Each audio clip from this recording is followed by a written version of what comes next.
Si nanay ay matanda na at hindi na makapamahala ng sariling pera. Ang boses ng anak kong lalaki ay tumunog sa gitna ng korte. Isang sigaw na parang kutsilyo na tumusok diretso sa puso ko. Ngumiti ang anak kong babae at dagdag pa. Hindi na nga niya natatandaan ang sarili niyang pangalan. May bahagyang tawa na umalingaw-ngaw sa buong korte. Parang ako'y isang lumang basahan na walang silbi. Kumakapit pa sa huling ari-arian niya. Tiningnan ko ang anak kong lalaki. Ibinaba niya ang ulo. Umiiwas. Duwag na hindi makatingin sa inang nagpalaki sa kanya buong buhay. Binuksan ng abogado nila ang kanyang folder na may ngiting panalo. Pero nang buksan ng hukom ang mga dokumento, napaatras ito. Namutla ang mukha niya na parang kandila at sinampal ang mesa habang sumisigaw. Ligaya ang seguridad. Tahimik ang buong korte. Hindi nila alam na nagsisimula pa lang ang kanilang bagyo. Bago magpatuloy ang kwento, magkomento ka sa baba at sabihin mo kung ano ang pakiramdam mo ngayon. Naway laging magdala sa iyo ng kapayapaan ang Diyos. Ako si Elena. 25 taon na ang nakalipas. Ako ang babaeng lumuhod sa malamig na sahig na bato sa Marangyang Subdivision sa Forbes Park. Kinukuskos ang bawat tiles para kumita ng piso na pambayad sa tuition ng 2 batang ito. Ako ang uminom ng tubig imbis na kumain ng hapunan. Para lang makapagdamit ng maayos si Carlo sa araw ng kanyang graduasyon at makapagdamit ng sutla si Sofia sa kanyang debut. At ngayon, nakaupo sa matigas na upuan na kahoy sa korte ng pamilya. Parang wala akong halaga. Hindi na ina, hindi na babaeng nag-alay ng kabataan. Isa lang akong akusado. Isang matandang nakikitang hadlang na kailangang alisin para makuha nila ang gusto nila. Ang init ng Maynila ngayon ay nagpapawis sa batok ko. Pawis na nahahalo sa kahihiyan na nag-aalab sa loob ko habang nakaharap sa mga anak na aking isinilang. Sa loob ng korte, naroon si Carlo na may eleganteng coat na malamang binili gamit ang ipon ko. Iniaayos niya ang gintong relo sa pulso. Nakatitig sa kanyang makikinang na sapatos na katad. Hindi makatingin sa mata ng inang nakita siyang lumaki. Sa tabi niya ay si Isabel, asawa niya, ang aking manugang na mukhang marikit pero pusong bakal. Ngumingiti ng may paghamak, pinapaypayan ang sarili ng paypay na papel na may burda na rosas na pula. Ang tingin niya ay mapang-uyam habang tinitingnan ang aking sapatos na tela na lumana, parang basura sa isang marangyang sala. Sa sulok ng mesa sa harap, si Sofia, ang bunsong anak na minsan ko pang hinintay na parang hiyas. Nakaupo na nakatawid ang binti. Ang kuko niyang pula ay tumutugtog ng paritmo sa mesa na kahoy. Ni isang tingin man lang sa akin ay hindi niya ginawa. Tumayo ang abogado Castillo. Lalaking may bigote na maayos na maayos. Ipinakita niya ang mga litrato na lihim na kinuha ng akin. Nakaupo ng manhid sa hardin. Nakatingin sa mga pasusukil na nalalanta. Kagalang-galang na Hukom Morales. Pahayag ni Castillo. May ironya ang boses niya. Si Ginang Elena na naririto ay nawalan na ng kakayahang legal. Hindi na niya maipapakita ang halaga ng pera at ang mga ilusyon ng katandaan. Tumayo si Carlo sa witness stand. Parang ibon na nakulong ang tibok ng puso ko. Nagyelo ang dugo sa mga ugat ko nang ituro niya ako diretso. Si nanay ay naging matanda ng husto na sinusunog ang pensyon niya sa kandila at estatwa ng santo na walang halaga. Hindi na niya alam kung paano pangalagaan ang pera. Mapanganib na hayaan siyang magkaroon ng susi sa family vault. May tumigas sa lalamunan ko. Ang mga kandilang iyon ay para sa ama nila, sa yumaong asawa ko. Ang mga estatwa ng santo ang tanging lugar kung saan nakakahanap ako ng aliw nang simulan akong tratuhin ng sarili kong anak na estranghero. Gusto kong tumayo at sumigaw, pero nanginig ang mga binti ko. Agad na sumuporta si Sofia sa kapatid na may peking awa na parang drama. Pumunta pa siya sa palengke at tinawag ang tindero ng pangalan ng tatay ko. Sobrang sinil na niya kaya hindi na niya natatandaan na Elena ang pangalan niya. Sabi ni Sofia na may kunwaring nanginginig na boses. Nabubuhay siya sa nakaraan at iyon ay panganib sa atin lahat. May bulong-bulungan sa korte kasabay ng pag-iling ng ulo na hindi aprobado. Tinitingnan ako ng mga tao na parang baliw na matanda. Isang pasanin sa lipunan na kailangang alisin. Tinapos ni Castillo ang pagtatanghal sa pamamagitan ng pagtaas ng peking medical certificate na may pulang selyo. Hinihingi na agad akong alisan ng karapatan sa pamamahala ng ari-arian. Habang nagdedebete ang korte, lumapit si Isabel kay Carlo. Bumubulong pero siguradong maririnig ko. Bilisan mo, ipadala na yang matandang walang silbi sa nursing home para hindi na makahadlang. I-demolish natin yang bahay para magtayo ng swimming pool para sa mga bata. Tumingin si Carlo sa akin. May bahagyang pag-alinlangan sa mata niya. Pero mabilis na napalitan ng makasariling kahinaan. Bulong niya, "Nay, wag mo nang gawing mahirap. Tanggapin mo na ang katotohanan. Ito ang pinakamabuti para sa lahat. Para sa lahat o para sa bulsa ng mga anak kong sakim. May malamig na hangin na dumaloy sa likod ko. Lahat ng sakripisyo ko sa buong buhay ay nagbunga lamang ng ganitong kataksilan. Inayos ni Hukom Morales ang kanyang makapal na salamin at kinuha ang financial folder na ipinresenta ng mga anak ko. Ang katahimikan ay sobrang lalim na maririnig mo ang ingay ng bentilador sa kisam. Huminto bigla ang kamay niya sa paglilipat ng pahina. Nanliit ang mata niya ng may hinala habang tinitingnan ang isang pahinang naka-insert. Isang pahina na malamang hindi nila tiningnan ng mabuti dahil sa sobrang kumpiyansa. Biglang nagbago ang ekspresyon ni Hukom Morales. Mula sa matigas na anyo, namutla ito at pagkatapos ay namula sa galit. Tinitigan niya sina Carlo at Sofia na parang dalawang demonyong lumitaw sa harap niya. Sinampal niya ang mesa na kahoy. Nagulat ang lahat. Tumayo si Hukom Morales ng mabilis. Ang nanginginig na daliri ay itinuturo sa pintuan. Hindi na niya tinitingnan ang folder, kundi diretso sa mga walang utang na loob na anak ko. Namutla si Carlo. Nahulog ang cellphone ni Sofia sa sahig at nanigas si Isabel na bukas pa rin ang paypay. Hindi nila alam. Wala silang kalam-alam na ang ipinresenta nila sa korte ay ang ebidensyang magpapatunay ng kanilang sariling krimen. At hindi rin nila alam na ang matandang ito na sinasabing senil ay naghanda ng plano na hindi nila maisip kahit sa kanilang pinakamasamang panaginip. Dahan-dahang itinuwid ko ang likod. Pinunasan ang huling luha sa pisngi kong kulubot. Wala nang sakit sa puso ko, kundi isang nakakatakot na lamig.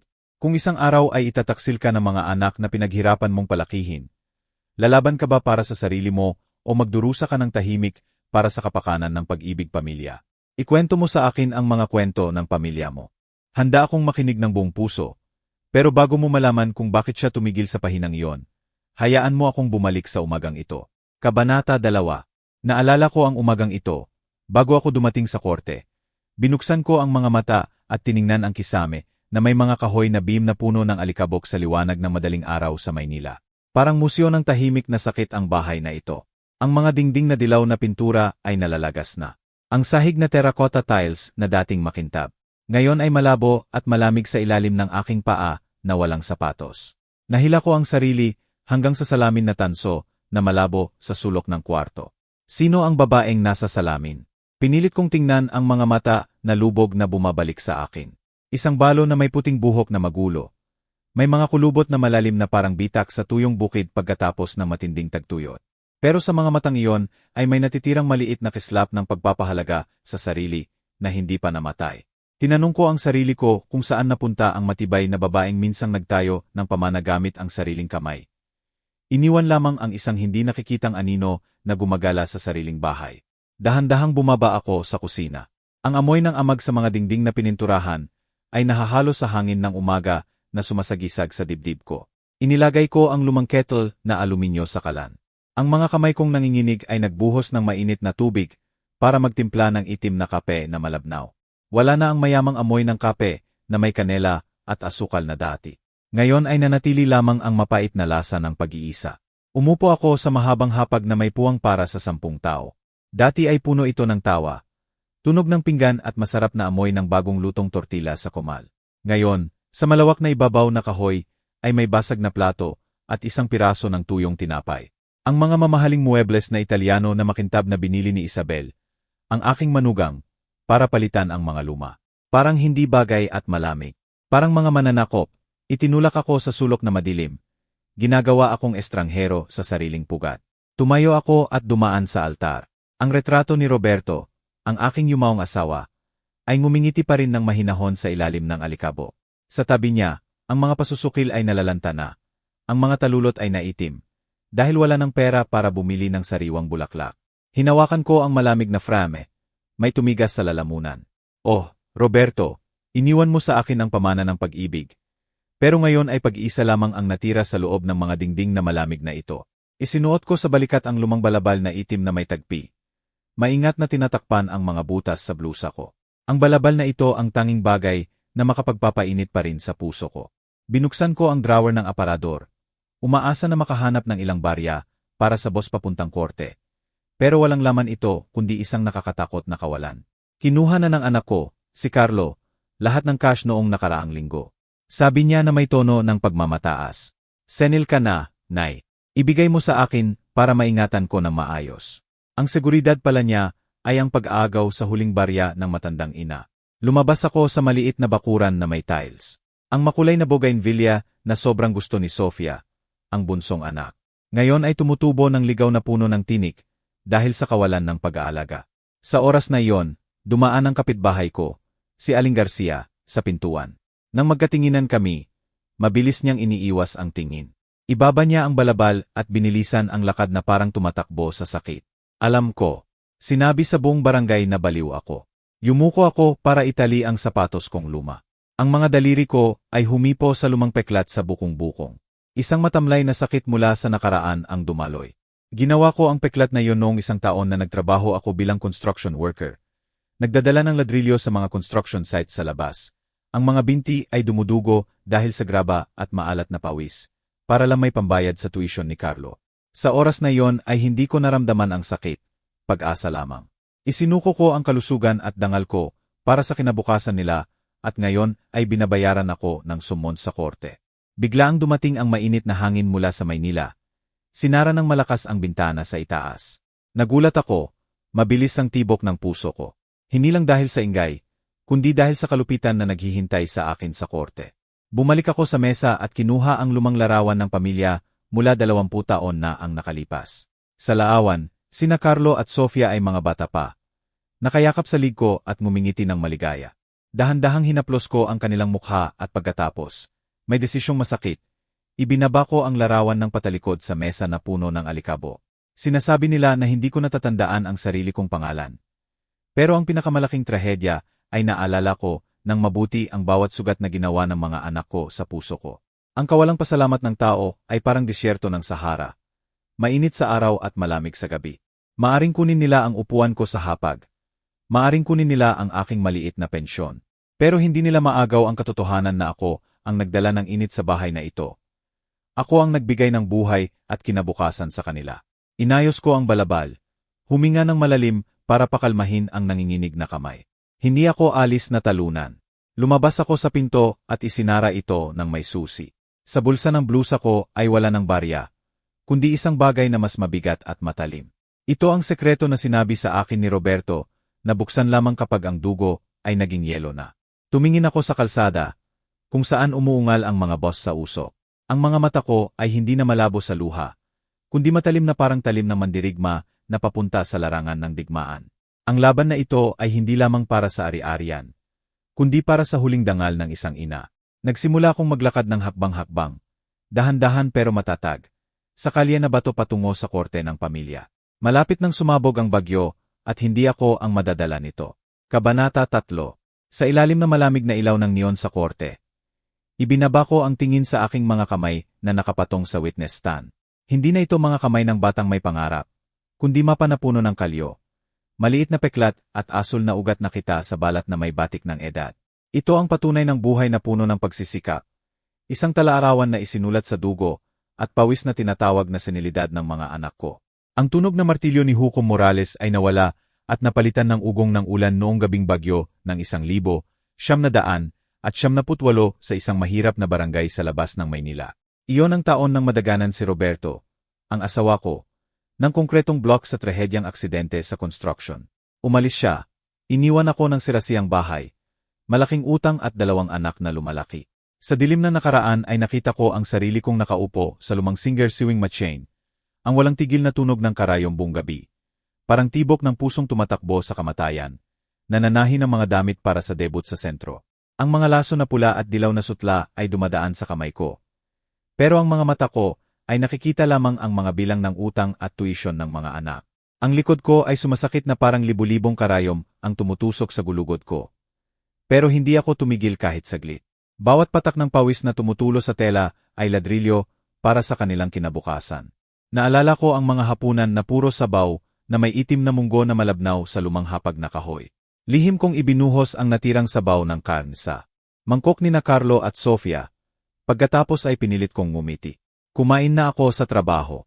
Kain kayo para lumaki kayong malakas. Ang tiyan ko ay umuungal sa gutom. Pero ang makita silang kumain ng masarap ay nagpapuno sa kaluluwa ko. Noong araw na nakatanggap si Carlo ng acceptance letter mula sa UE, tumatalon siya sa saya. Pero nawala ang liwanag sa mata niya nang makita ang halaga ng tuition at libro. Sa gabing iyon ay lihim kong binuksan ang itim na kahon sa ilalim ng kama at kinuha ang kwintas na ginto na may medalya ng Birhen ng Peñafrancia. Ang tanging alaala na iniwan sa akin ng nanay ko ay ang huling pag-aari ko, ang kaluluwa ng pamilya ko. Naglakad ako ng 3 kilometro sa ilalim ng malakas na ulan hanggang sa pawnshop ni Mang Jose sa dulo ng kalye para makatipid sa pamasahe. Ang tubig ulan ay nahalo sa maalat na luha na dumadaloy sa sulok ng bibig ko habang inilalagay ko ang alaala sa timbangan. Tiningnan ako ni Mang Jose sa ibabaw ng kanyang salamin sa pagbabasa. Malalim at malungkot ang boses. Elena, pamilya ito. Kung ipapako mo, hindi mo na ito mababalik. Sigurado ka bang papalitan mo ang kaluluwa mo para sa batang iyon? Tiningnan ko siya sa mata. Nanginginig ang kamay ko, pero matatag ang boses. Ang kaluluwa ko ay nasa kinabukasan ni Carlo, Mang Jose. Bigyan mo ako ng pera. Kinuha ko ang mga piraso ng pera na kulubot na nakabalot sa plastik. Pinisil ko ito sa dibdib ko na parang buhay ko iyon. Hindi ako nagsisi. Sa oras na iyon, ang kinabukasan ni Carlo ang pinakamahalagang hiyas na mayaalay ko. Ang alaala ay lumipat sa mas masakit na pahina ng magkasakit ng malubhang pulmonya, si Sofia. Para makabili ng pinakamagandang antibiotic, tumanggap ako ng extra shift sa paglilinis ng ospital sa gabi. Lumuhod ako gamit ang mga kamay na ito para kuskusin ang pinakamadumi na sahig, mabaho ng kemikal at sakit. Tuwing sumasakit ang tuhod ko o pumuputok ang kamay ko dahil sa malakas na sabon, naririnig ko ang mainit na boses ni Roberto mula sa kawalan. Huwag ka nang umiyak, Elena. Tayo ang mga ugat na nakabaon sa dilim ng lupa. Nagdurusa para ang mga anak natin ay mamulaklak na parang bulaklak sa araw. Naniniwala ako rito. Ipinagmamalaki ko ang mga kalyo na ito na parang medalya ng tapat at sakripisyong buhay. Hindi ako nagsisisi na binigyan ko sila ng pakpak. Nasasaktan lamang ako na ginamit nila ang mga pakpak na iyon para lumayo sa pag-ibig ng kanilang ina. Itinaas ko ang tingin kay Carlo. Nakaupo siya, inaayos ang mamahaling nekti na sutla. Naglalabas na malupit na akusasyon sa ina niyang may sakit sa isip. Bigla kong naalala ang Carlo na 10 taong gulang na yumakap sa binti ko at umiyak nang makita ang dugo sa kamay ko pagkatapos tumusok ang karayom ng makina. Kapag lumaki ako, itatayo ko sa iyo ang kastilyo at hindi ka na magtatrabaho. Ang kastilyo niya ay malamig na korte at ang regalo niya ay sentensya na alisin ang dangal ko. Ibinaon ko ang dugo ko para patubigan ang kinabukasan niya. Pero nakalimutan kong turuan sila na ang puno ay hindi dapat kalimutan ang ugat. Ang tunog ng martilyo ni Hukom Morales ang nagising sa akin mula sa masakit na alaala. Muling naging napakaigting ang hangin sa korte. Tumingin ako diretso kay Carlo at pagkatapos kay Sofia. Ang tingin ko ay hindi na ng biktima na namamanhik o nagdurusa. May malamig na hangin na dumaloy sa likod ko. Ginising ang lumang leona na nakakulong sa dibdib ko. Huminga ako ng malalim. Nadarama ang pagtibay sa bawat hibla ng katawan ko. Akala nila ako'y matandang sinil na kumakapit lamang sa nakaraan. Mali sila. Ang sakripisyo ko ay hindi kahinaan. Ito ay lakas na hindi nila maiintindihan dahil sila'y nabubuhay sa panlilinlang. Ngumiti ako ng bahagya. Isang ngiti na ang kahulugan ay alam ko lamang. Nagsisimula pa lamang ang laban na ito at ipapakita ko sa kanila kung paano ang mga ugat na ito ay makakabagsak ng kastilyong itinayo sa kasinungalingan. Kabanata 4. 3 buwan bago ang korte. Ang aking lumang bahay sa San Miguel. Isang ari-arian na binili ni Roberto sa kanyang magandang panahon at inilagay sa pangalan ko. Isang lugar na minsang puno ng amoy ng bagong lutong bibingka at pagmamahal ng pamilya ay biglang naging entablado ng peking yaman. Bigla na lang dumating sina Carlo at Sofia kasama ang kanilang pamilya, kasama ang mga katulong na nakauniporme, imported na alak at mga pagkaing Pranses. Ginawa ang mainit na kusina ng isang balo na malamig na processing plant, kung saan bigla akong naging estranghero, isang mansa sa mamahaling karpet na bagong ilatag nila. Nagising ako ng madaling araw para magluto ng sariling adobo. Umaasa ng pamilyar na amoy ay magigising ang natitirang pag-ibig sa puso ng mga anak ko. Pero nang pumasok si Isabel, ang asawa ni Carlo, na may mataas na takong na tumutunog sa sahig na tiles, ikinunot niya ang ilong na parang pumasok sa basurahan. Gamit ang 2 daliri na maayos, pinisil niya ang lumang apron ko at itinapon sa sulok ng walang pag-aalinlangan. Diyos ko, ang amoy ng murang pampalasa ay kakapit sa damit kong designer na milyon. Ginang Elena, sa susunod, manatili ka na lang sa kwarto mo at huwag mo nang marumihan ang kusina. Nanigas ako. Ang mga kamay kong puno pa ng harina ay nagsimulang manginig. Naroon si Carlo sa pinto.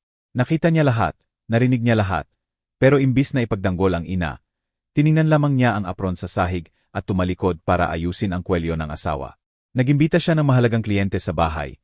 Ipinagmamalaki ang mga painting at oak furniture na pinag-ipunan namin ni Roberto, na parang pag-aari na niya. Nang subukan kong panatilihin ang natitirang dangal sa pamamagitan ng paghahain ng inumin sa mga bisita, bigla na lang inunat ni Sofia ang binti na may branded na sapatos para mapatid ako. Natumba ako ng bahagya, natapon ang tubig sa mesa at nadumihan ang mantel na may burda na kamay. Hindi ako tinulungan ni Sofia. Tumawa siya at tumingin sa bisita ng may drama. Pasensya na po, sir. Matampisaw na po ang nanay ko lately. Sobrang sinil na niya, kaya hindi na makalakad ng maayos sa sariling bahay. Lumapit si Carlo, pero hindi para tanungin kung ayos ako. Inagaw niya ang tray mula sa kamay ko. Ang mata niya ay nag-alab na parang ako ang gumawa ng malaking krimen. Nay, wag mo akong ipahiya sa harap ng mga kliyente ko. Ilang beses ko na bang sinabi na manatili ka lang. Sa hapunan, inupo nila ako sa pinakamalayong sulok ng mesa kung saan hindi umaabot ang liwanag ng chandelier. Nakaupo ako roon, hindi nakikita sa gitna ng usapan tungkol sa real estate, stock market at bakasyon sa Boracay. Pakiramdam ko ay sumikip ang dibdib ko. May tumigas sa lalamunan tuwing naririnig ko si Isabel na bumubulong kay Carlo. Masyado nang malaki ang bahay na ito para sa matandang malapit ng mamatay. Sayang. Ang subdulan ng kalupitan ay dumating nang itulak ni Carlo sa akin ang folder na katat. Nay, ito lang ay bagong form ng insurance. Pirmahan mo rito para mas madali kong alagaan ka. Inilagay ko ang salamin. Ang mga kamay kong matanda ay lumilipat sa mga pahina. Sumakit ang puso ko nang makita ang maliit na letra. Power of attorney para sa buong pamamahala ng ari-arian.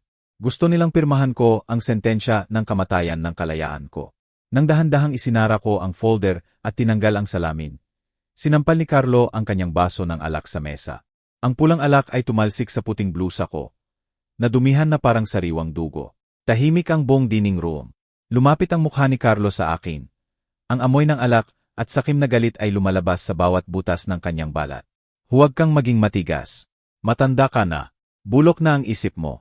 Bakit ka kumakapit sa bahay na ito kung hindi mo na nga maalala kung paano gumastos ng pera na ayon sa status natin? Tiningnan ko diretso ang mata ng anak ko. Ang batang minsang inyalay ko ang buhay ko ay hawak na ang hindi nakikitang kutsilyo. Ngayon ay hindi lang alak ang ibinuhos mo sa blusa ko. Ibinuhos mo ang katapusan ng ating pagkakapamilya. Hindi ako umiyak. Ang mga luha ko ay natuyo nang makita ko ang lamig sa mata niya. Tumayo ako at tahimik na umalis sa mesa. Iniwan ang mga sumpa ng anak ko at ang tagumpay na tawa ng manugang. Naglakad ako sa madilim na pasilyo na nadarama ang buong linaw ng isip. Akala nila ako'y matandang sinil na madaling manipulahin. Nakalimutan nila na bago ako naging mabait na ina, ako ang babaeng humarap sa mundo mag-isa para protektahan sila. Ang katahimikan ko ay hindi pagsuko. Ito ay katahimikan bago ang baha. Nagsimulang mabuo ang plano sa isip ko. Matalim at mapagpasyang parang bisturi. Sa gabing iyon ay namatay ang pag-ibig ng ina at muling nabuhay ang babaeng bakal. Kabanata 5. 2 linggo bago ang korte. Isang hapon. Ang pulang liwanag ng paglubog ng araw sa Maynila ay sumisilip sa mataas na bintana. Nag-iwan ng mahabang guhit sa sahig na tiles na parang sariwang dugo. Sa katahimikan ng sala, ang tanging naririnig ay ang tiktak ng lumang oasan at ang mabibigat na tibok ng puso ko. Pagkatapos ng nakakahiyang hapunan 3 buwan na ang nakalipas, akala ko wala nang mawawala pa sa akin. Mali ako. Wala nang sakit na nararamdaman ko. Dahil ang puso ko ay naging bato na talaga. Lumuhod ako sa harap ng altar. Ang mga manipis kong kamay na nanginginig ay nililinis ang alikabok sa salamin na tumatakip sa retrato ni Roberto. Si Roberto ko ay ngumingiti pa rin ng mahinahon. Ang mga mata niya ay parang nag-aalo sa akin sa gitna ng bagyo. Pero ang maikling kapayapaan ay winasak ng nakakatakot na inggay. Ang mabigat na pintuan na oak ay itinulak ng malakas. Tumama sa dingding ng may malakas na tunog na umalingaw-ngaw sa buong lumang bahay. Pumasok sina Carlo at Sofia. Ang ugali nila ay parang kolektor ng utang. Sa likod nila ay 2 lalaking malalaki na walang ekspresyon. Nakauniporme ng moving company. May dalang malalaking karton na kulay abo. Bago ako makatayo, dumaan si Isabel sa tabi ko na parang masamang espiritu. Ni isang tingin man lang sa akin. Ang mga mata niyang sakim ay tinitingnan lamang ang altar, ang pinakabanal na lugar, ang kaluluwa ng bahay na ito. Tinuro niya ang mga palayok na talavera at mga kandila na biswats. Inuutos ng may awtoridad at yabang na amoy pera. Linisin ninyo ang mga basura na ito. Kailangan ng asawa ko ng espasyo para sa bagong Italian leather sofa. Ang mga bagay na ito ay sinisira ang luxury vibe ng bahay. Isang lalaki ang nagwalis ng mga tuyong bulaklak na pasusukil sa sahig. Ang tunog ng mga kandila na dinudurog ng sapatos na katad ay parang buto ng tao na binubugbog. Tumakbo ako pasulong, binuka ang mga braso para protektahan ang incenser at retrato ni Roberto. Ang tingin ko ay namamanhik kay Carlo, ang anak na aking isinilang gamit ang sariling laman at dugo. Carlo, anak ko, nakikita mo ba ang ginagawa nila? Ito ang altar ng tatay mo, ang pinakabanal na lugar ng pamilya natin. Hindi ako tiningnan ni Carlo, tumalikod siya. Kunwari ay abala sa pagtingin sa invisible na bitak sa dingding. Ang kanyang duwag na katahimikan ay parang kalawang na kutsilyo. Malalim na itinuhog sa baga ko. Iniwan akong walang hininga. Lumapit si Sofia. Kinuha ang kahon na kahoy na may mga love letter namin ni Roberto mula sa panahon ng digmaan. Binuksan niya, tiningnan ng may paghamak at itinapon diretso sa basurahan sa gitna ng mga nalantang bulaklak at basag na kandila. Nay, matagal nang patay si tatay. Ang mga bagay na ito ay lalong nagpapasama sa iyo. Sabi ni Sofia na may peking ngiti na lason. Nanginginig, kinuha ko ang kahon at pinisil sa dibdib ko.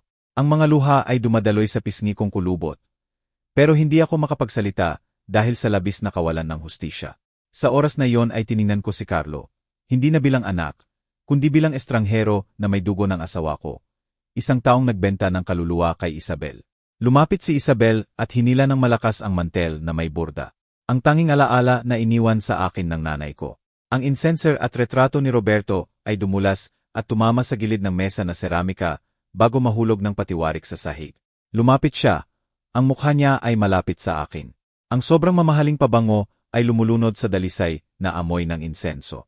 Bakit ka kumakapit sa mga bulok na alaala? Ikaw ay parang bahay na ito. Isang guho na humaharang sa aming maliwanag na kinabukasan. Tiningnan ko si Carlo sa huling pagkakataon. Umaasa na makahanap ng kaunting kabutihan sa mata niya. Pero tumalikod siya.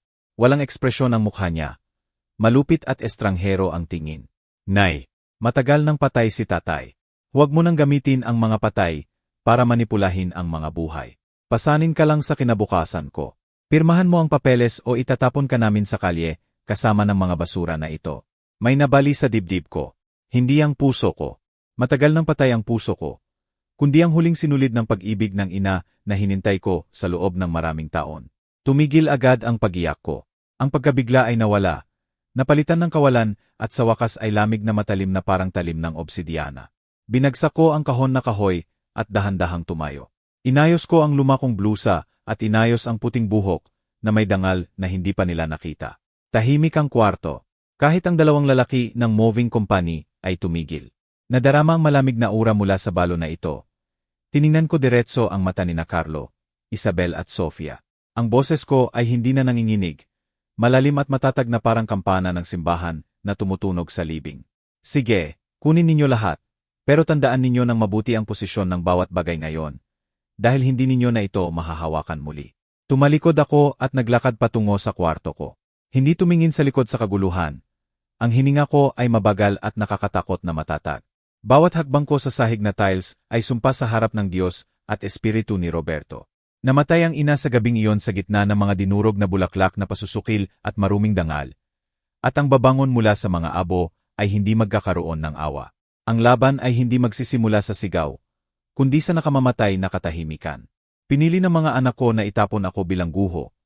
Kaya maghanda sila na makita kung paano ang guhong iyon ay babagsak sa kanilang ulo. Isinara ang pinto ng kwarto ko. Pinutol ang maingay na sakim nila. Sa dilim, ang mga mata ko ay kumikinang na may malamig na paniniwala. Ang hustisya ng isang ina ay darating at mas malupit ito kaysa sa anumang hatol ng korte. Kabanata 6. Sa gabing iyon, ang buong Maynila ay parang natatakpan ng nakakatakot na katahimikan. Sinira lamang ng hangin sa mga dahon ng mango sa kalye ng San Miguel. Nag-iisa ako sa harap ng bintana ng lumang opisina. Tinitingnan ang anino ko sa madilim na salamin. Kaganapang namatay ang mabait na ina na minsang namanhik sa awa ng mga anak sa gitna ng guho ng lumang altar. Sa umagang ito ay nagising ang babaeng humihingi ng hustisya na may pusong hinubog sa apoy ng kataksilan. Hinintay ko hanggang tuluyang mawala ang tunog na makina ng sasakyan ni Carlo at Sofia. Iniwan ang bahay sa pamilyar na pag-iisa. Pagkatapos ay ipinasok ko ang susi sa lock ng opisina na nakasara sa loob ng 10 taon dahil sa mga alaala. Ang opisina ni Roberto. Bumukas ang pinto ng may tuyong tunog. Ang kwarto ay mabaho ng lumang papel. Tabako mula sa pipa na kahoy na nasa mesa pa rin at amoy ng panahon mismo. Hindi ko sinindihan ang ilaw. Ang malamig na liwanag ng buwan ay sumisilip sa puwang ng pinto. Sapat para makita ang painting ng revolusyonaryong Pilipino na nakabitin sa dingding. Sa painting, ang mga sundalo ni Bonifacio ay may hawak na baril na may mga matang nag-aalab ng determinasyon. Lagi sinasabi ni Roberto, Elena, sa dugo ng mga Pilipino, ang hustisya ay laging mas mahalaga kaysa buhay. Lumapit ako sa painting. Ang manipis kong kamay ay walang bahagyang nanginginig. Tinanggal ko ito ng may desisyon. Inihayag ang klasikong vault na naka-embed sa likod. Ito ang sekreto na isinumpa namin ni Roberto na dadalhin sa libingan kung ang mga anak ay lalaki ng mabuti. Sa kasamang palad, pinili nila na hukayin ang libingan ng kanilang pagmamahal sa pamilya. Inilagay ko ang tenga sa pinto ng vault. Nadarama ang panginginig ng mga GR. 3 ikot pa kaliwa, 2 ikot pa kanan, at huling ikot sa 0. Oktubre 24, ang araw ng kasal namin.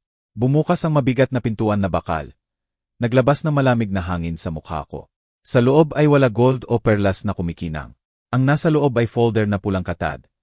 Pareho ang kulay ng dugo ng mga nagbuwis ng buhay para sa dangal. Sa tabi nito ay isang bote ng lambanog na matanda. Ang malakas na inumin mula sa Batangas na iniinom lamang ni Roberto sa pinakamahalagang okasyon. Kinuha ko ang folder at hinaplos ang malamig na katat. Parang hinahawakan ko ang matalim na espada na pinanday ng asawa ko. Naghihintay sa araw na aking ibubukas. Nagbuhos ako ng lambanog sa baso. Pinapanood ang malinaw na likido na gumagalaw sa ilaw ng kandila na sinindihan ko. Ininom ko ng isang higop. Ang maanghang na lasa at amoy ng usok ay umakyat sa ilong. Sinunog ang huling kahinaan sa ugat ko. Ginising ang lumang leona na natutulog sa ilalim ng lumakong blusa. Nilipat ko ang mga pahina ng dokumento. Ito ang mga armas ko. Ang sertipiko ng property ng lihim na trust sa Singapore na hindi naisip ni Carlo. Isang kodisil sa testamento na may clause ng ingratitude. Isang testamento na sa pagkumpirma ko ng kataksilan ng mga anak ay automatikong bawiin ang lahat ng mana. At sa wakas, listahan ng mga ari-arian at stock na lihim na binili ni Roberto sa pangalan ko noong mga dekada na ang nakalipas. Ang mga mata ko ay dumaan sa malamig na legal na wika. Bawat salita ay hindi natinta sa papel, kundi bala na ilalagay ko sa baril ng hustisya. Oras na para linisin ang basura sa bahay ko. Bulong ko. Ang boses ko ay umalingaw-ngaw sa walang laman na kwarto. Matatag na parang hatol. Kinuha ko ang lumang telepono sa mesa, puno ng alikabok, at tinawagan ang numero na memoryado ko sa loob ng 10 taon. Sinagot ito sa pangalawang ring. Hello, Miguel. Sabi ko, malalim at mapagbasyang boses. Elena, ikaw ba yan? Ang boses ni Miguel, matanda pero may autoridad. May sorpresa at pag-asa. Naghintay ako ng tawag na ito mula nang mamatay si Roberto. Miguel, balak kong dalhin ang sekreto na ito sa libingan. Pero hindi nila ako binigyan ng pagkakataon na maging mabuting ina. Dinurog nila ang altar ni Roberto. Tinawag akong guho. Pinisil ko ang pulang folder. Ang pasensya ay dangal ng ina. Pero ang parusa ay ang huling leksyon na kailangan kong ituro sa kanila. Naiintindihan ko, Elena, ano ang gusto mong gawin ko? Tiningnan ko ang refleksyon ko sa madilim na salamin ng bintana. Hindi ko na nakikita ang matandang sinil at kawawa. Nakikita ko ang babaeng may kapangyarihan ng buhay at kamatayan. Ang tunay na may-ari ng pamilya. Miguel. Naipon na ang sapat na singil sa bagyo. I-activate ang protocol number 9. Oras na para bawiin ang lahat. Binaba ko ang telepono. Isang kakaibang katahimikan ang sumakop sa isip ko. Lumabas ako sa opisina. Inilok ng dahan-dahan. Bukas sa korte ay dadalhin nila ang kanilang peking medical certificate. Ngiti ng panalo at walang hanggang sakim. Akala nila ay aakyat sila sa trono. Pero hindi nila alam na ang tronong iyon ay nasa bibig ng bulkan na malapit ng sumabog. Bumalik ako sa kwarto. Humiga at ipinikit ang mga mata. Nagsimula na ang laro at ako, si Elena, ang tanging may kontrol sa mga patakaran. Bukas ay malalaman ng buong Pilipinas kung ano ang galit ng inang tinaksilan. Kabanata 7. Ang korte ng pamilya sa Maynila ay parang palengke na magulo sa gitna ng EDSA. Ang reses bago ang hatol ay ginawang komedya ang solemn na lugar, kung saan ang mga nanalo ay sumasayaw sa sakit ko. Ang klik ng kamera, Bulong ng mga kapitbahay na mausisa at amoy ng murang pabango ng mga reporter ay nahahalo sa nakakasakal na hangin. Nakaupo ako roon, mag-isa sa witness stand. Pero ang puso ko ay walang takot. Nanatili ako sa gilid, tinitingnan ang peking kasiyahan, at nakikita sila bilang mga manika sa dula na malapit ng matapos. Sa gitna ng korte, sina Carlo at Sofia ay napapaligiran ng mga malalayong kamag-anak. Mga taong hindi bumisita kahit isang beses sa 10 taon. Pero ngayon ay nandito para sumipsip sa bagong may-ari ng pamilya. Nagkakamayan sina Carlo at Abogado Castillo sa prematuro na pagbati. Ang mukha niya ay nakakasuka na kumikinang. Si Sofia ay malakas ang boses. Ipinagmamalaki ang plano niya sa paggastos ng pera na sigurado niyang makukuha sa loob ng 15 minuto. Si Isabel, ang minamahal kong manugang, ay nakaupo sa unang row. Kinuha niya ang lipstick na pulang-pula, ang kulay ng kapangyarihan at pag-aari. Sa harap ng dose-dosenang kamera ng reporter, inayos niya ng dahan-dahan ang labi ng may pagkakukwet, na parang naghahanda para umakyat sa stage at kunin ang pinakaprestihiyosong gantimpala ng buhay niya. Ang tingin niya ay tumama sa akin, puno ng tagumpay at paghamak. Si Castillo, ang lalaking may maayos na bigote, ay naglalakad sa korte na parang pavoryal na nagpapakita ng balahibo. Nagbibigay siya ng topic sa balikat ng mga reporter.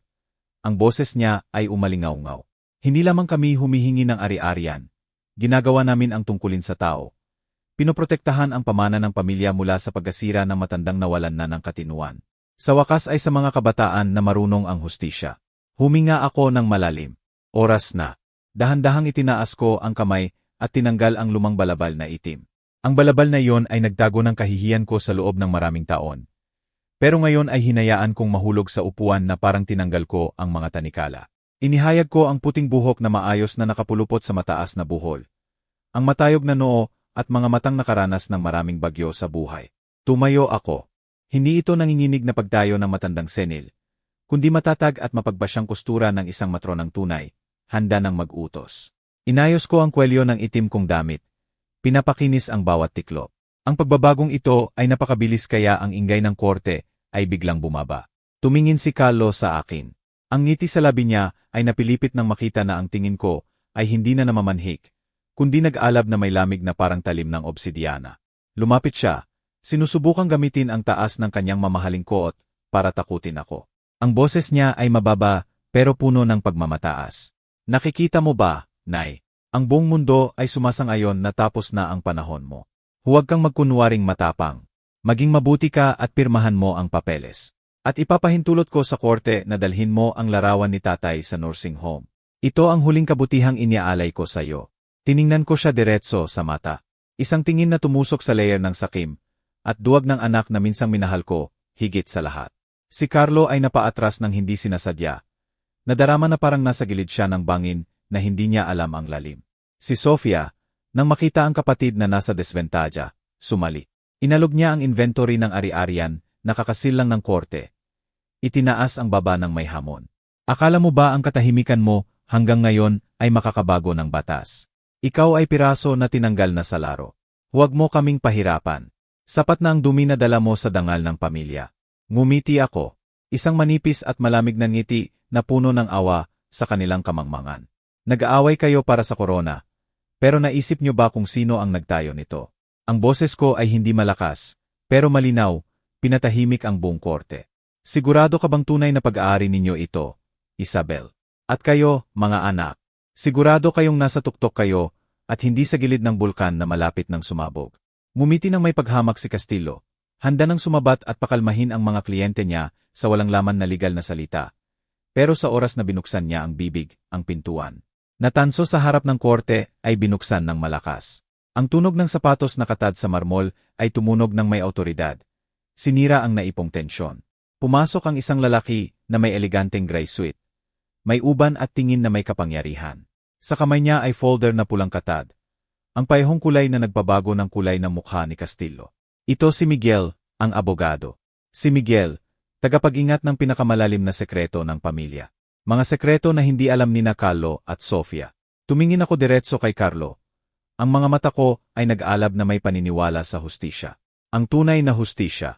Oras na para tanggalin ang mga maskara. Sabi ko ng mahina, pero sapat na malakas para marinig ni Carlo at manginig. Lumapit si Miguel sa tabi ko. Yumuko ng may pinakamataas na respeto na nakalaan lamang sa pinakamakapangyarihang may-ari. Inilagay niya ang folder sa mesa at tiningnan diretso, si Hukom Morales nakakaupo pa lang. Humawak ang lahat ng hininga. Natapos na ang peking laban nila at nagsisimula na ang aking paglilinis. Kabanata 8. Bumalik si Hukom Morales sa estrado niya. Ang tunog ng hakbang niya sa sahig na kahoy ay tuyo at mabigat, parang martilyo ng kapalaran. Nakaupo ako roon na tuwid ang likod. Ang manipis kong kamay ay magkahawak sa mesa ng akusado. Ang mga mata ko ay hindi na nakatingin sa sahig, kundi diretso sa walang laman na espasyo sa harap ko, kung saan ang maruming dula ng mga anak ko ay malapit ng matapos. Kinuha ni Hukom Morales ang folder ng hatol. Ang matitigas na mata ay dumadaan sa korte. Sina Carlo at Sofia ay nakaupo sa kabilang panig. Bahagyang ngumingiti, magkahawak ang kamay na mayabang. Sigurado sila na sa ilang segundo ay magiging walang halaga ang ina na ito. Isang matandang sinil na inalisan ng lahat ng karapatang sibil.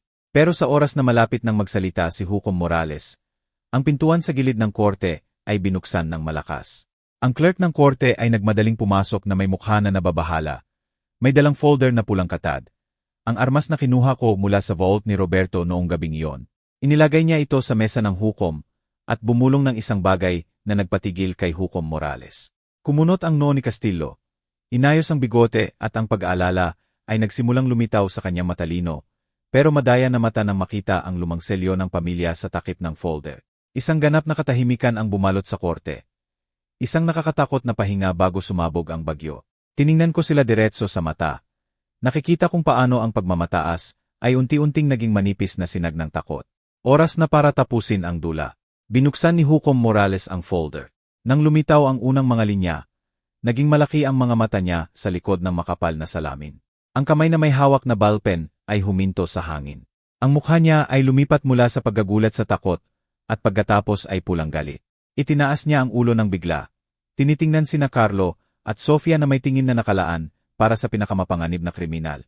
At pagkatapos ay tumingin sa akin na may halo ng respeto at takot.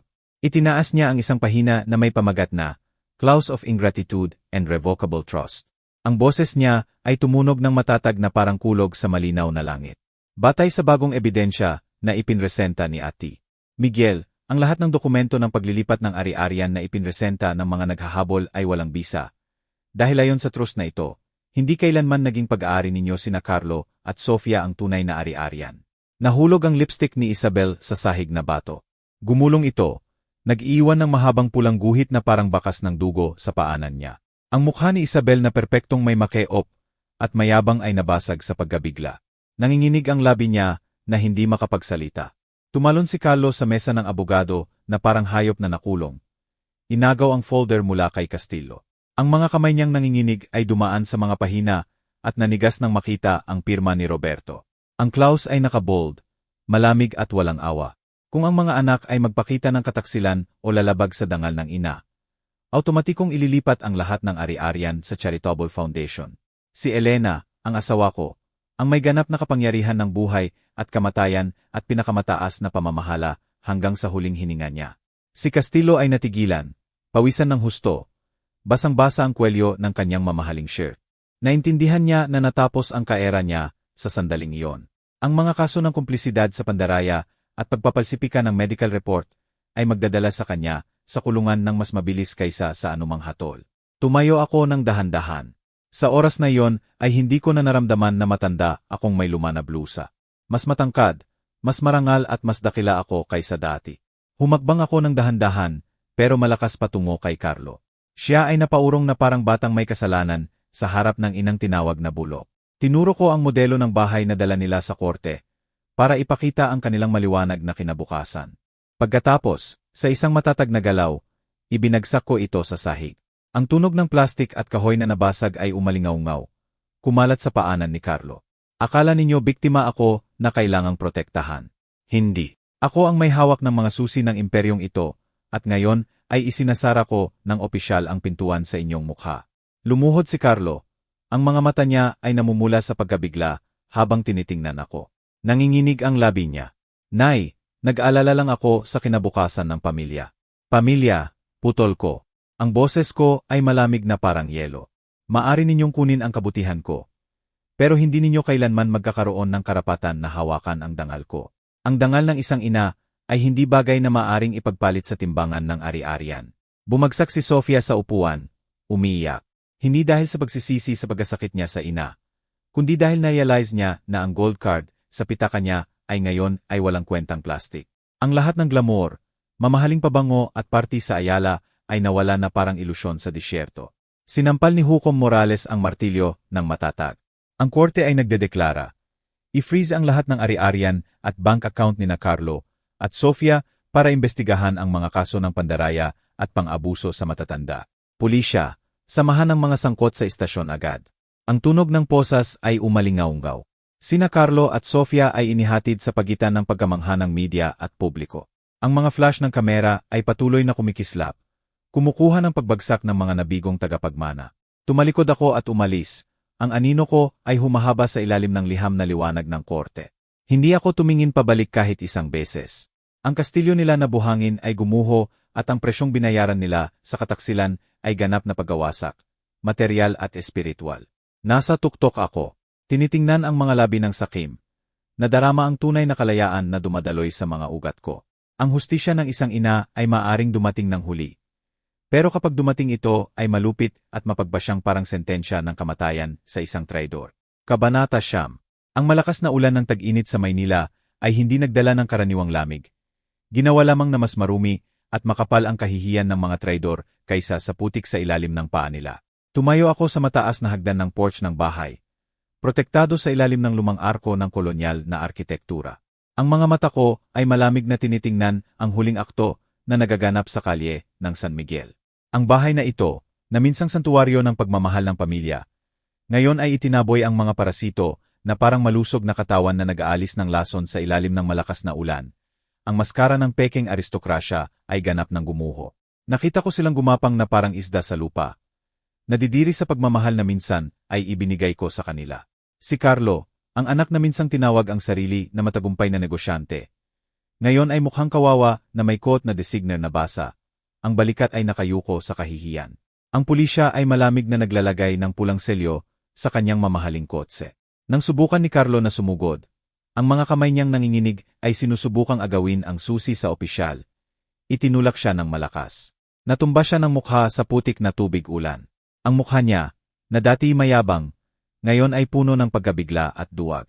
Sa tabi niya, si Isabel, ang babaeng laging nakaangat ang ulo sa mga damit na milyon. Ngayon ay parang sakuna pagkatapos ng bagyo. Ang buhok niya ay magulo. Ang mamahaling makeop ay natunaw sa ulan. Inihayag ang maputlang mukha na puno ng galit at takot sa edad. Isinasaksak niya ng mabilis ang kanyang Hermes bag sa silang maleta. Hindi na pinapansin na tumatalsik ang putik sa mamahaling katat. Si Sofia ay nakaupo sa bangketa. Ang pink na damit na sutla ay madumi sa putik. Nakahawak sa cellphone na walang signal. Ang tingin niya ay walang laman na nakatitig sa mga itim na supot ng basura na may lamang damit niya na basta na lang itinapon sa kalye. Nanatili ako roon na tahimik na parang hukom. Pinapanood ang pagpapatupad ng huling sentensya. Walang sigaw, walang pagsira. Isang galaw lamang ng daliri ko kaninang umaga ang nagdala ng lahat ng security guard at pulisya para linisin ang dumi na ito. Itinaas ni Carlo ang tingin nang makita ako roon na tuyo at marangal sa tabi ni Ati Miguel. Isang sinag ng pinakamababa na pag-asa ang lumitaw sa mata niya. Gumapang siya sa putik patungo sa hagdan. Iniunat ang maruming kamay patungo sa akin. Ang mukha niya ay nagbago para pilitin ang ngiting na mamanhik na mas mukhang kawawa kaysa sa pag-iyak. Nay, nagkamali kami. Sandali lang ng kahinaan.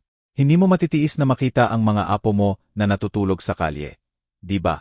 Lagi ka namang pinakamaawain. Ang pinakamabuting ina sa lahat. Si Isabel, nang makita ang asawa na namamanhik, ay nagmadaling lumuhod sa tabi ni Carlo. Nagdikit ang mga kamay na parang nananalangin sa santo. Pero ang mga mata ay nagpapakita lamang ng duwag na takot sa kamatayan. Nay, pakiusap, may mga bag pa ako. Mga alahas ko, iyak niya, nakahawak pa rin sa maleta. Tiningnan ko si Isabel. Ang matalim kong tingin ay pinatay ang huling ilusyon niya. Akala mo ba ang mga bag na iyan ay makakabili ng dangal na nilason mo? Kayo at ang mga luho ninyo ay manipis na pintura lamang sa bulok na dingding. Umalis kayo rito agad bago ko tawagin ang pulis para sa pagnanakaw ng ari-arian ng pamilya. Sinubukan ni Carlo na hawakan ang laylayan ng damit ko. Pero umurong ako ng malamig ng isang hakbang. Ang distansya sa pagitan namin ay hindi na ilang hagdan, kundi bangin ng pagmamahal na pinutol. Nay, dugo mo ako, iyak ni Carlo. Yumuko ako, tinitingnan diretso ang maruming mata niya. Huwag mo akong tawaging ina. Ang mabait at mahinang inang iyon ay namatay noong gabi na tumalikod ka. Ang gabi na hinayaan mong yurakan ng asawa mo ang altar ng tatay mo. Wala akong anak na may kaluluwang duwag.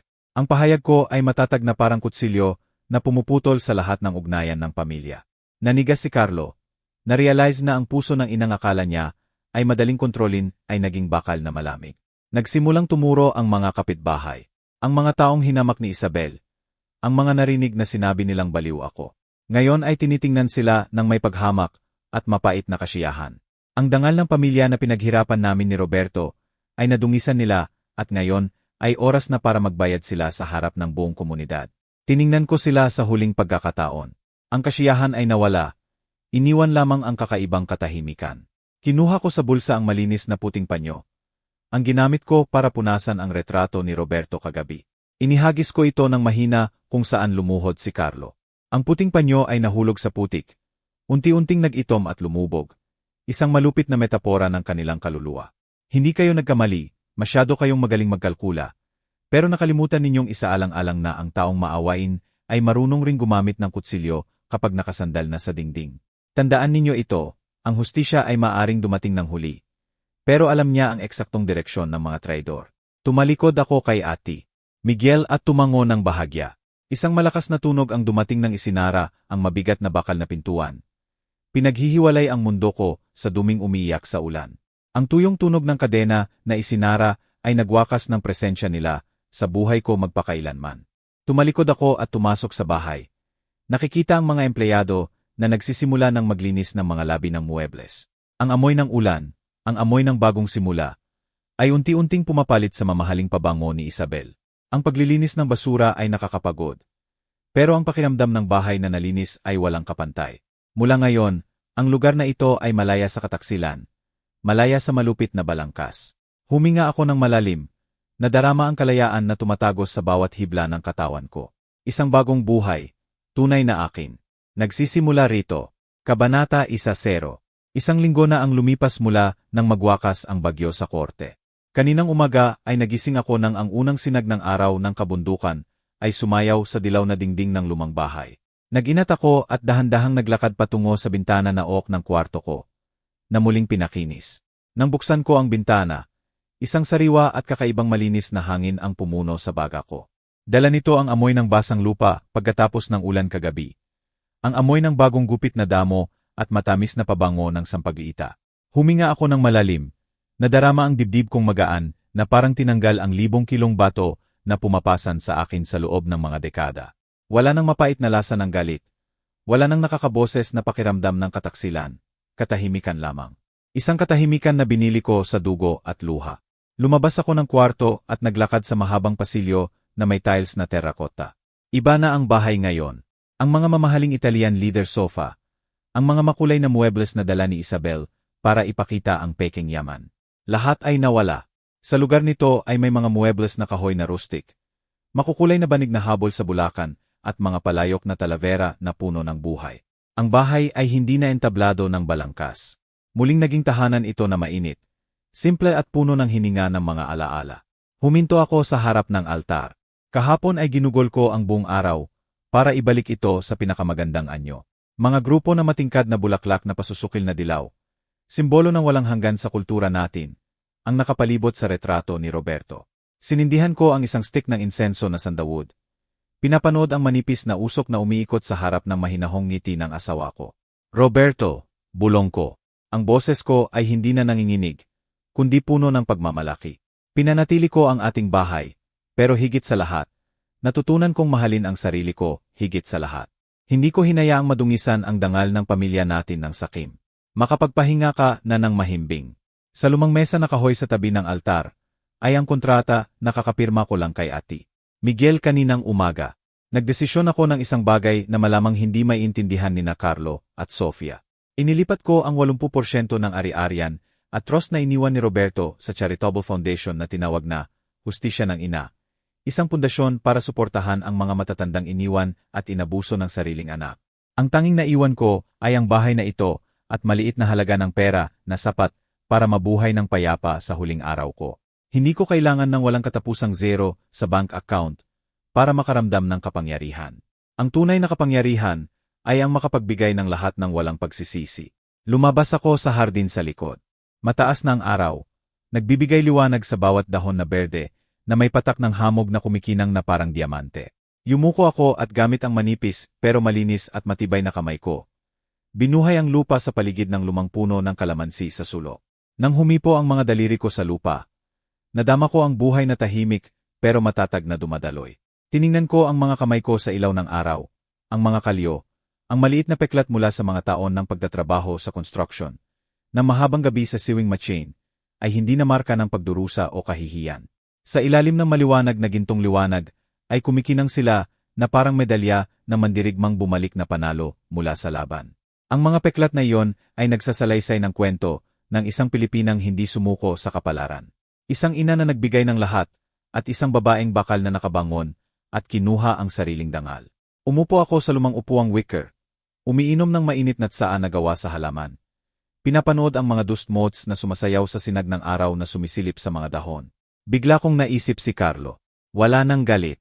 Ang galit ay lason na itinapon ko noong gabing iyon. Awa lamang ang nararamdaman ko. Awa dahil may pakpak siya na itinayo mula sa laman at dugo ng ina. Pero ginamit niya ito para lumipad sa dilim ng sakim imbis na sa araw. May pakpak ka.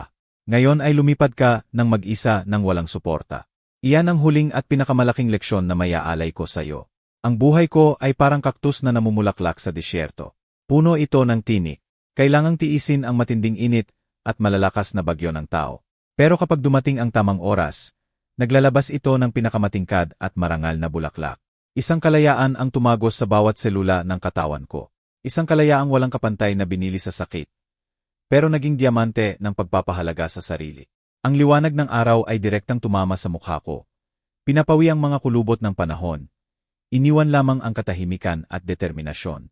Tumingin ako sa unahan, kung saan nagsisimula ng maghanda ang staff ng foundation para sa mga proyekto ng tulong sa komunidad. Hindi na ako ang inang hindi nakikita na itinakwil ng lipunan.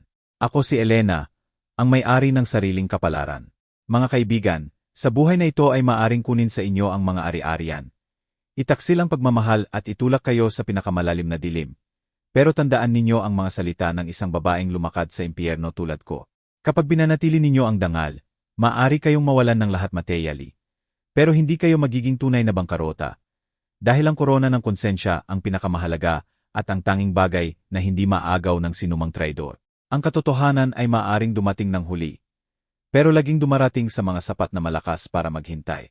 Huwag kailanman palitan ang inyong pagkatao para sa peking kapayapaan. Manatili kayong tuwid dahil kayo lamang ang may hawak ng susi ng inyong sariling kaharian. Kung naniniwala kayo na laging may hustisya at ang dangal ang pinakamahalaga sa buhay, mag-subscribe sa channel para matulungan ninyo akong ipakalat ang katotohanan ito. Para walang ibang magdusa ng pagiging hindi nakikita sa sariling tahanan. Salamat sa pagsama sa akin hanggang sa katapusan ng daang ito.